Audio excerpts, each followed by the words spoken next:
दोस्तों, बात द्वापर युग की है, जब भगवान श्री कृष्ण और अर्जुन के बीच संवाद हो रहा था।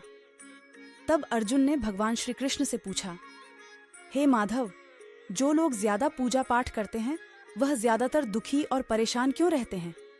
इसके पीछे कारण क्या है? जबकि वो लोग जो भगवान का नाम ही नहीं लेते, भगवान का स्मरण भी नहीं करते, वह लोग हमेशा गलत कार्य करते हैं। उन लोगों को जीवन में सुख मिलता है। इसके पीछे का रहस्य मुझे समझाने का प्रयास करें। तब भगवान श्री कृष्ण ने एक छोटी सी कहानी के माध्यम से अर्जुन को इसका उत्तर दिया। जानते हैं, उस छोटी सी कहानी के बारे में। एक गुरु के दो शिष्य थे।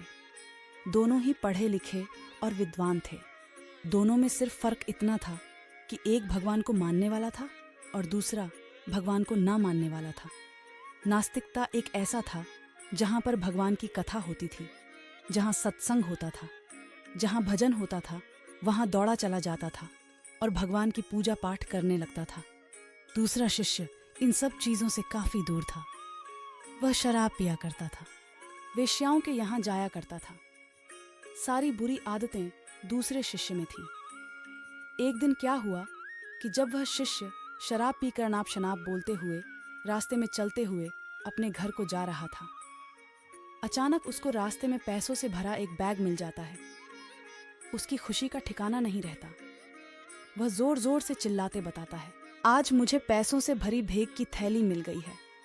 मेरा जीवन सफल हो गया। इन पैसों से अपने जीवन की आवश्यकताओं की पूर्ति कर लूंगा। वही दूसरा मित्र मंदिर से भजन करते हुए अपने घर को जा रहा था। अचानक उसकी पैर में बड़ी कांटी चुभ जाती है। रक्त निकलने लगता है। ठीक उसी समय दूसरा शीश भी वहां पहुंच जाता है और हंसते हुए उसको बोलने लगता है, क्यों तुम ही हो ना जो सबसे ज्यादा पूजा पाठ करते हो, भगवान का भजन करते हो। क्या किया तुम्हारे भगवान ने मुझे देखो। मैं कभी मंदिर नहीं गया। मैंने कोई अच्छा काम किया है। मेरे घर में भगवान का मंदिर भी नहीं है। मैंने कभी अपने बारे में सत्यनारायण भगवान की कथा नहीं कराया। भगवान के सामने कभी माथा नहीं टेका। फिर भी मैं कितना संपन्न हूँ, अमीर हूँ। मेरे पास पैसों की कोई कमी नहीं है। सबसे ज्यादा सुखी जीवन में ही जी रहा हूँ। अच्छे शिष्य को उसके बाद चुभने लगी। उसने मन ही मन भगवान से प्रार्थना किया, या तो सच बोल रहा है। मैं कितना पूजा पाठ करता हूँ और वह कुछ नहीं करता, फिर भी कितना सुखी है। इतना सोचते हुए वह अपने गुरु के पास चला जाता है और यही प्रश्न गुरु से करता है। गुरुजी मुस्कुराते हुए बोलते हैं, भगवान जो करते हैं अच्छे के लिए करते हैं। जिसकी जैसी योग्यता होती है उसको उसी के अनुसार फल देते हैं। अब तुम्हारे प्रश्नों का उत्तर तुम जानते हो। भगवान ने पैरों में ही क्यों कांटे चुभाए और उसको पैसे से भरी बैग क्यों मिली? सुनो, तुमने पिछले जन्म में बहुत पाप किया था, इसीलिए तुम्हारी आज मौत होने वाली थी। तुम बच गए क्योंकि तुम मंदिर गए थे। तुमने भगवान की पूजा की थी। यही कारण है कि तुम्हारी मौत ना होकर सिर्फ एक कांटा ही चुभा। अब तुम्हारे मित्र की बात करते हैं। वह पूर्व जन्म में एक संत महापुरुष था, इसीलिए उसकी जीवन बदलने वाली थी।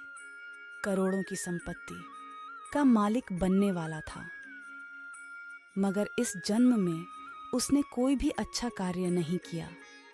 इसलिए पूर्व जन्म के फल के अनुसार उसको थोड़े से पैसे मिले, जबकि वह अरबों के संपत्ति का मालिक बनने वाला था। भगवान को दोष देना छोड़ दो। अपने वर्तमान के समय का सदुपयोग करें। भविष्य अपने आप सुधर जाएगा। इस प्रकार उसकी आंखें खुल गईं और उसे पूजा पाठ में लग गया। तो यही करना होता है कि जो पूजा पाठ करते हैं वो इतना दुखी क्यों रहते हैं।